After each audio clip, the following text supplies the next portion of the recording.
Hello, Spring community and family. Cody Hirschi here. This is the post-board meeting video for the month of September. I wanted to take a few minutes to just share with you some of the highlights of the last night's board meeting and some of the great things that are going on here at Spring.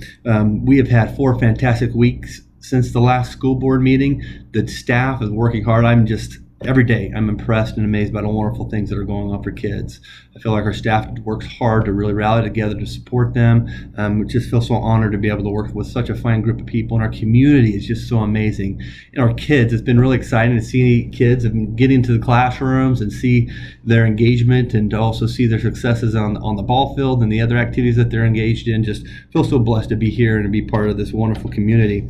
We've have some items that are exciting to update you on, and so want to jump into some of those things. First of all, our attendance and our enrollment from last year to this year were pretty much consistently stable right around the 1750 mark, high 1740s for K through 12.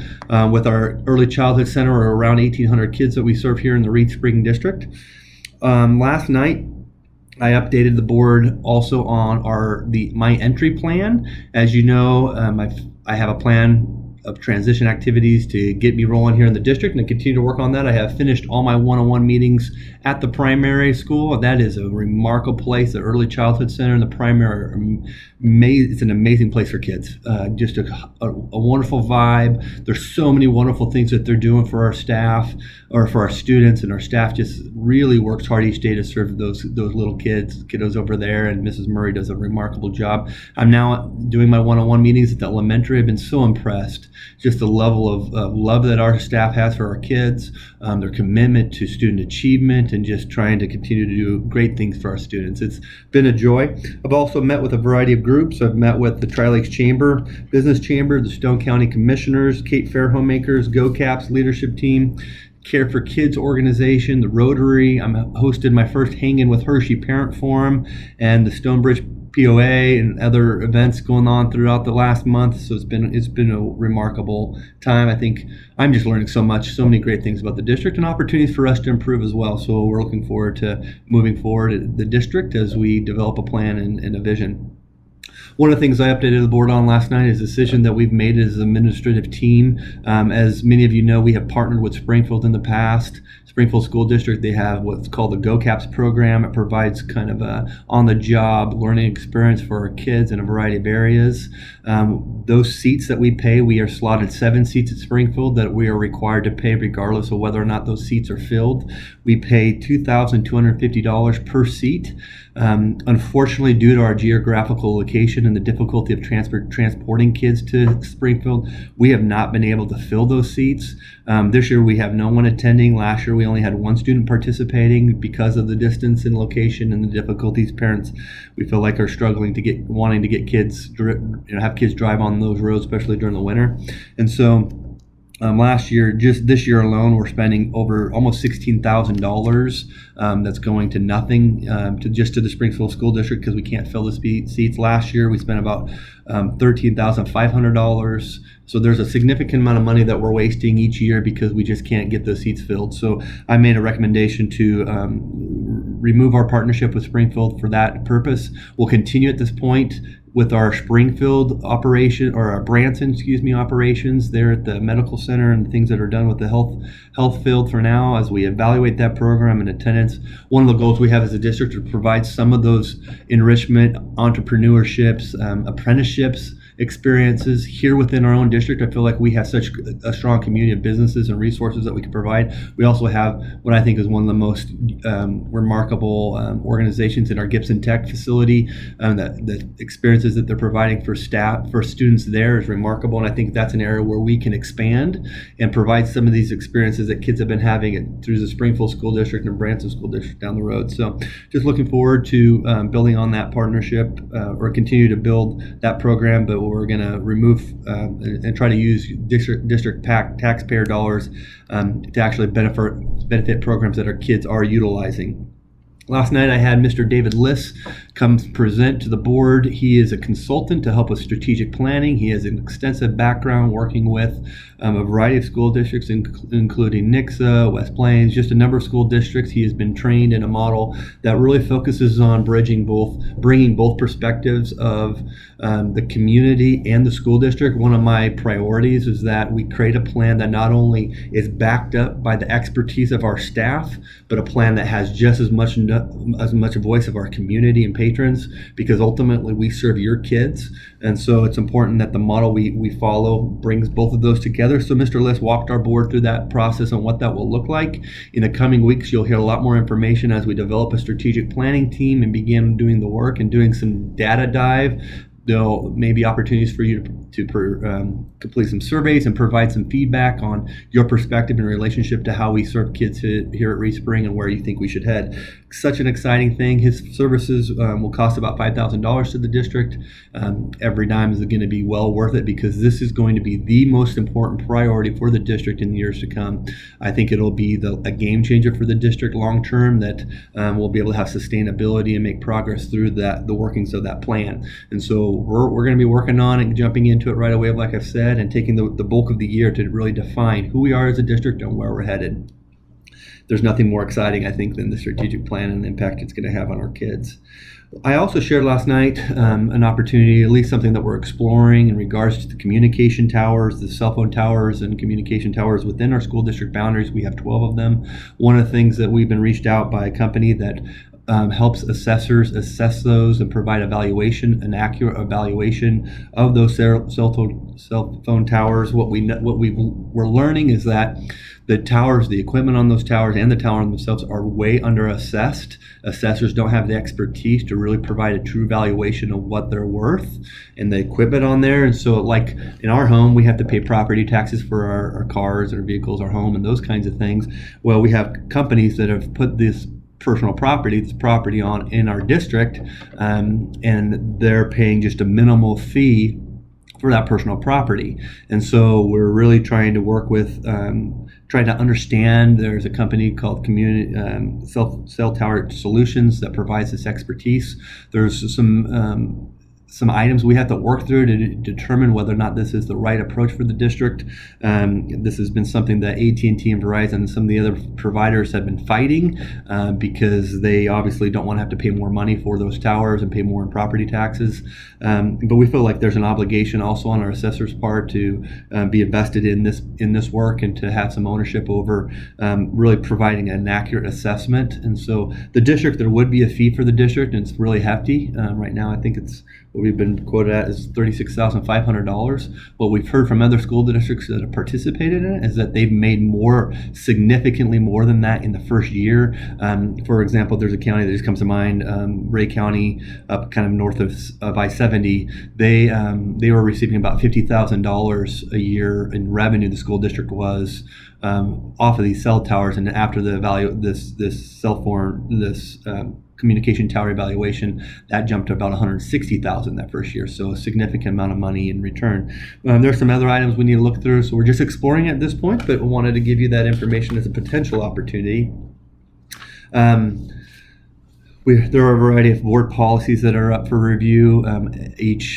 Periodically, our insurance policy provider sends us new policy updates that we have to consider. So the board is considering a variety of those. I'm not going to run through those. They are in the board minutes, so I encourage you to read through those. And if there's something you're interested in, to let us know.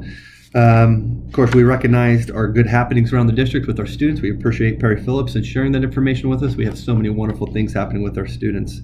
Mrs. Smith presented for federal programs review. It's a requirement each year to review the program from the year prior. She is remarkable. I just tell you, she's one of the best, and just has done a great job. But she presented her review, federal programs review. I'm not going to go into details of that, but just know that the way those federal dollars are being used, they're really being utilized well. A lot of that is credited to Mrs. Smith and her hard work. Dr. Kite presented our district assessment plan. There's a district assessment team that works together on putting together a plan of how we're going to assess and evaluate kids. We know that assessment is essential. It's one part of the puzzle, but it is a part focused on state and local assessments. So he presented that information as well to you. Dr. Kite also presented, and Angie McGurk, Dr. McGurk, she is, or those two individuals really worked hard at presenting a professional development plan for the year. And I don't have all those details in front of me, but really focused on curriculum alignment, curriculum development, making sure our staff is continuing to work on that. We also have employees, a large group that's going through literacy training through the LETTERS program, because we know literacy is critical. We have math work going on. There's just a variety of things that are happening. That professional development plan outlines those pieces, and so I appreciate their work on that and helping us move forward in that piece. And I'm sure more of that will evolve and expand as we continue our strategic plan.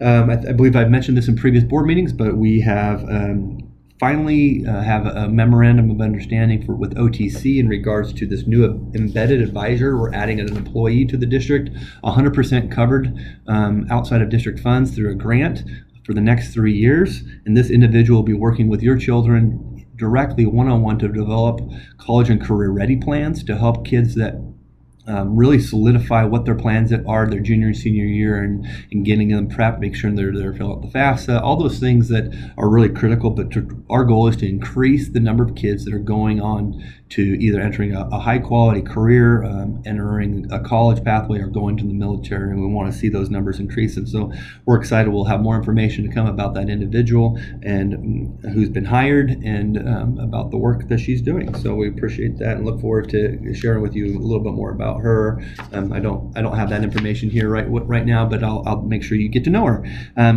We also last night have been working on, I presented to the board a memorandum of understanding with the Earthwise Recycling Center. I have been meeting with Mrs. Karina Branson Jones for the last few months since I arrived here. It's been kind of a hot topic, obviously, in our community, the recycling center, because recycling is really taking a hit throughout the country. And so Earthwise has had to reduce some of the things that the recycling, kind of change their plan based off of the market for recycling. I just want to communicate a couple things here that those changes, any changes that are done, let me put it this way. The school district, we are the experts, and our focus, our number one priority is educating our children here in school. That's where all of our energy is going to. Right now, we have to focus on academic, on student achievement, making sure our kids are ready for the next grade level or post-high school experiences. We are not the recycling experts. We value recycling, are continuing to support that. What my goal is to create an actual a memorandum of understanding, so it's very clear on whose responsibilities are what. So we've been working on that. Earthwise and I have been working on that, and Mr. Berheim, appreciate his leadership on that as well. He's given me so much input, and it's really been really great. So Steve, I really appreciate him. Let him know that. So it really outlines, a couple things. They're really responsible for the recycling business. They're responsible for maintaining a liability policy to protect any kind of injury to anyone that's there. That was really important from our insurance side. They are to maintain and repair their own equipment and keep that up to date. All the volunteers that participate must have a hold harmless agreement signed, releasing the Reed Spring School District from any kind of liability. Making sure that their facility is safe and neat, and is in working proper order, and all those things. In the school districts, our responsibility is really going to be, we're going to take and transport our cardboard to the recycling center so that they can recycle it. We kind of worked through some different options there, but ultimately that's what we've decided, and I worked with Earthwise on agreement on what that would look like. So we'll continue recycling. We are going to maintain and address any kind of maintenance issues regarding electrical, plumbing, surface inequalities, kind of maintain that facility and make sure it's going. Also maintain the lawn care around the facility. We're going to continue to encourage our organizations and our students to participate and volunteer in that facility. And as students, as classroom teachers or building administrators may see fit to utilize that as any kind of learning center.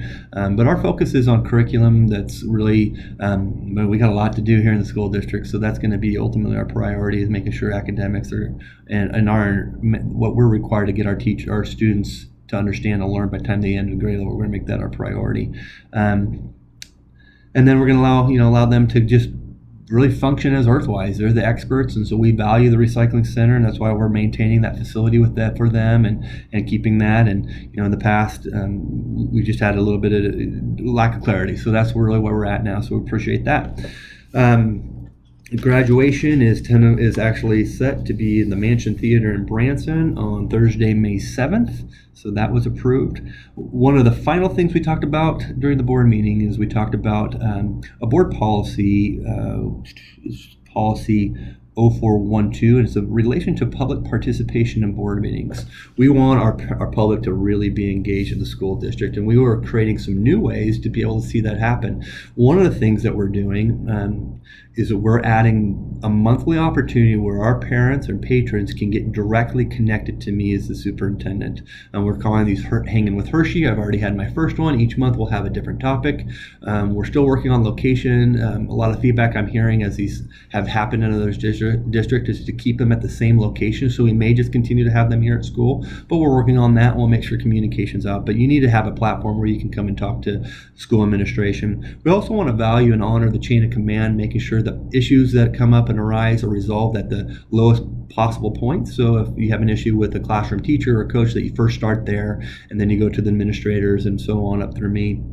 And so one of the things we are removing and was recommended to remove from the board process was an open public comment section. And so in the past, there's been this opportunity for patrons just to get up and talk about any issue, any item to the board without any structure. And so the reason that this is going to be removed is because, one, we're creating some other avenues where that voice can be heard. But two, when the board has to be very cautious to not create a situation where we're talking about items that shouldn't be discussed during open session. So that's behaviors of students, anything related to specific students, and anything related to specific employees.